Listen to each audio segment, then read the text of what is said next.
Exams గురించి prayer ఎలా చేస్తున్నావు? ఎలా చేయకూడదు? ఎలా చేయాలో ఇప్పుడు తెలుసుకుందాం. నేను చదివిందే ఎగ్జామ్స్‌లో రావాలి. ఇలా చేయకూడదు.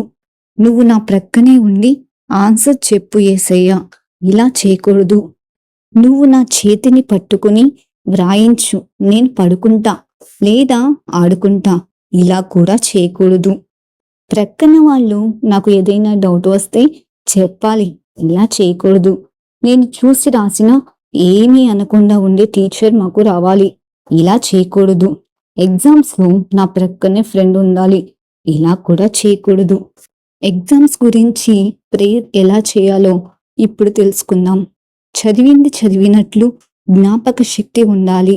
ఇలా చేయాలి. టైంకి ఎగ్జామ్ హాల్‌కి వెళ్ళాలి. ఇలా చేయాలి. ప్రయాణంలో క్షేమం, భద్రత దయచేయండి. ఇలా చేయాలి. మంచి ఆరోగ్యం ఉండాలి. ఇలా చేయండి. ఎగ్జామ్స్‌కి తీసుకువెళ్ళేవి అన్నీ మరచిపోకుండా తీసుకువెళ్ళాలి అని ప్రేయర్ చేయాలి. ఆమేన్.